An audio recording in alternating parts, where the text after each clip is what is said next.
Hi, my name is Gabe Olson. I'm a full-time rock climbing coach with both adults and youth athletes. Today I'm here to mainly talk about rings, why we use them, how to use them, the pros, the cons, and everything in between. All right, in this exercise, what I want to talk about is kind of one of the most foundational skills of rings, and that is called a ring support. It is a pressing exercise, but it also highlights kind of the controlling and the stabilizing muscles needed to really keep yourself inside the rings and controlling them versus letting them run away from you, and that's where any type of injuries can happen, and where maybe you need to take a step back, spend a little more time on a stable surface, getting the strength up, and then or regressing into these exercises and then slowly working up to the skill. So a ring support is just pressing up into position instead of pushing up, and then nice and holding, nice and straight, so palms at your side, nice and high, tight to you. If you start to see all this kind of wobbling around, you need to push really big, compress those shoulders down, control them. And so you're extending up, nice high chest going. If that is too hard and you can't get the control, I would say best thing to do is actually adjust the ring, lower down a little bit so you can be flat on your feet, but pushing the ring still. Then you'll just start to get the sensation of putting as much weight as possible into the rings, how to control that, what that feels like. And then you can slowly go to 1 foot on your tiptoes, raise the rings up a little bit as you go, and then you can get up to a little higher positions where you're fully on, and you should be a lot more stable and controlled.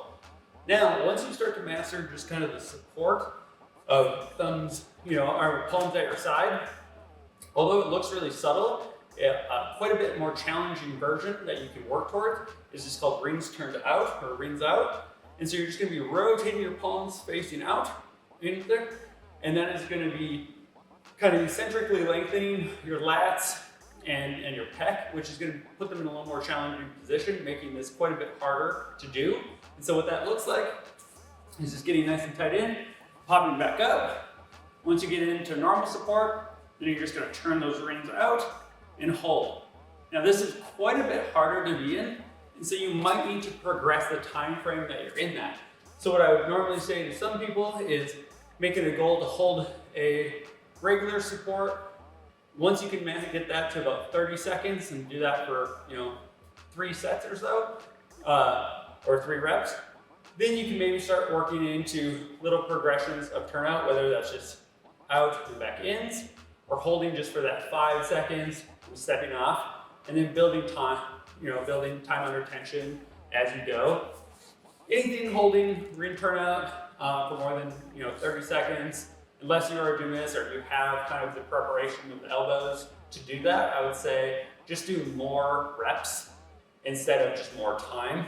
It is a little taxing on the elbows, but you want to be fully locked out, nice and high, and just pushing through for rings turnout. One other thing you can do to make rings turn out a little harder is if that's becoming easier, is you can just hold that into an L sit. And so again, go back up, rings out, and hold into an L sit.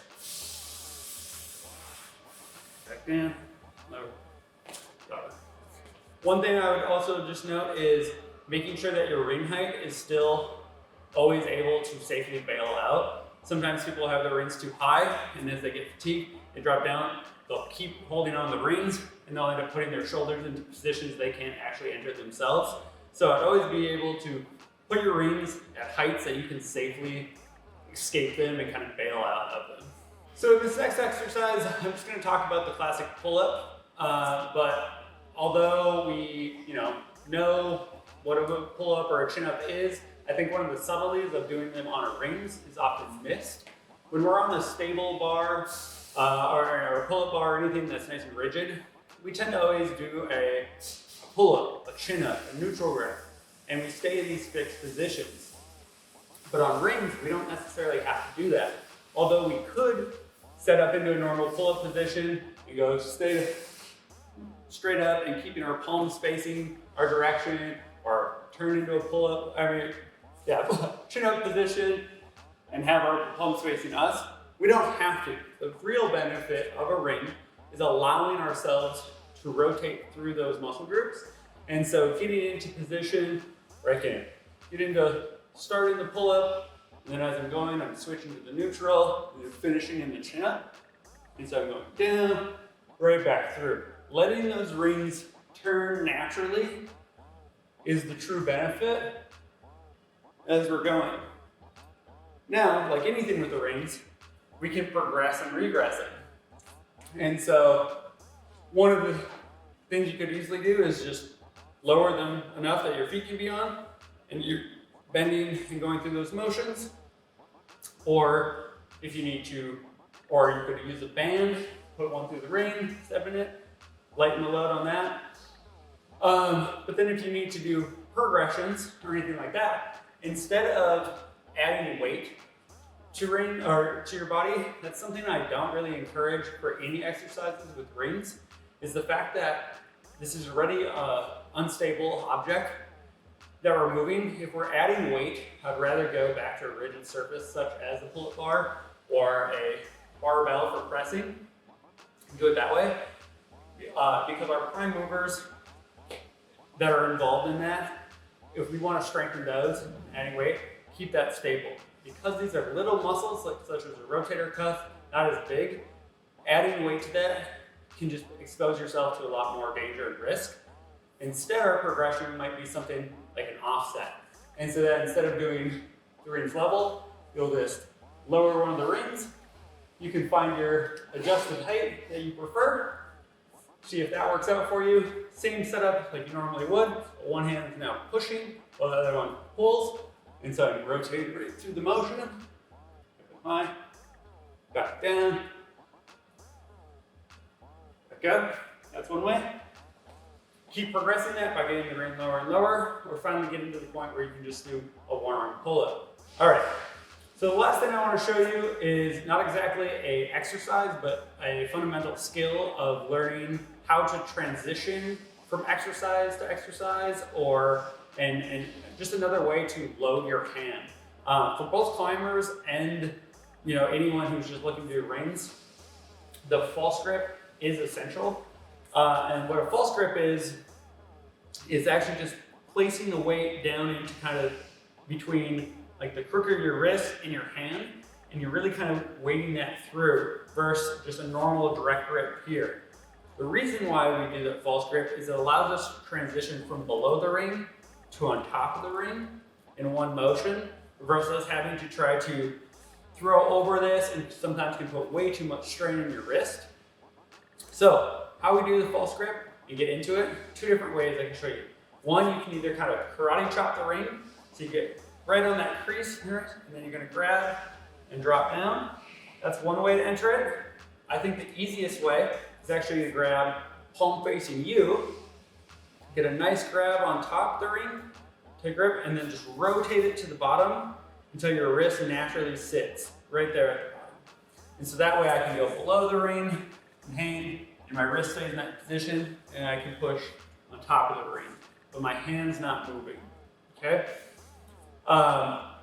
How you can progress that is, and just like build the strength, is just hanging in false grip positions, doing all your pull-ups, all your rows, any of those exercises, just doing them in false grip is what's gonna provide you more time under tension, building those muscles up. And so don't rush it, but just slowly kind of give yourself more exercises that require the false grip, and then you can start to use it to transition into bottom exercises and top exercises as you become stronger. One of the other benefits for climbers is the false grip actually I have found helps when I'm working on slopers or actually in any type of like meat hook positions. Those are often positions that require quite a bit of wrist strain, and not necessarily people always like, oh yeah, it takes a lot more out of my wrist.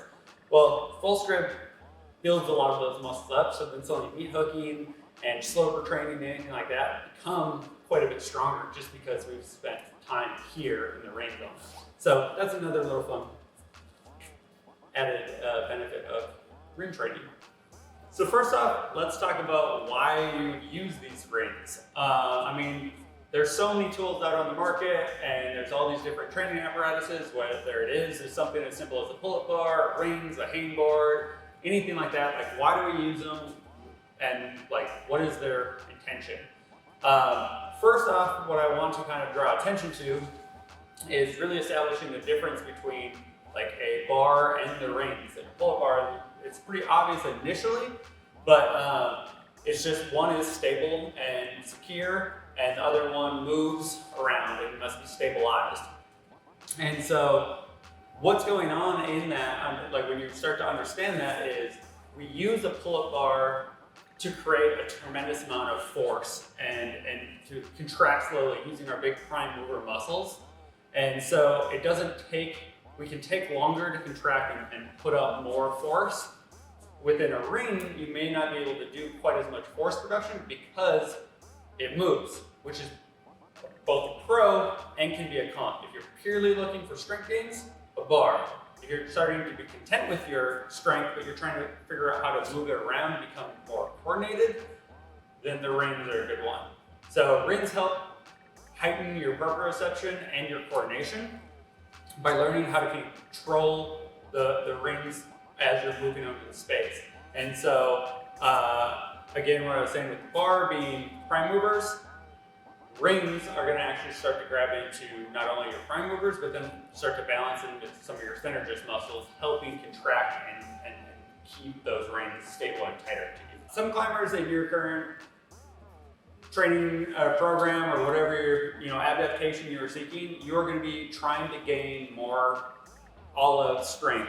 And so a stable object such as a pull-up bar or a barbell would be your choice. Other climbers at that time, whether it's more in season and they're trying to progress their skill and their coordination and more awareness, like proprioception, that's when rings might be your benefit, because it does require more kind of neural involvement and more synergist muscle involvement to become aware of both things moving in space. Like again, proprioception is the understanding of where we are in space and where our body is, and the coordination is how to get to that space. So that's where rings can really come out much higher than a standard pull-up bar. I love using rings for both myself and my clients based on the proprioception and the coordination that you gain from using them. I do want to remind people though to really stay within their ability. Don't be afraid to start the progressions, really own the movements, or the regressions, really own the movements, and then work towards those progressions over time and not to add weight. Remember, rings are just one tool in the box, so make sure you keep varying your training up, go back to the gym, get on a pull-up bar, and grab a pair of rings, go have fun with them. It'll take a little bit of time, but that's why we train. But also remember to go climb. Have a good one.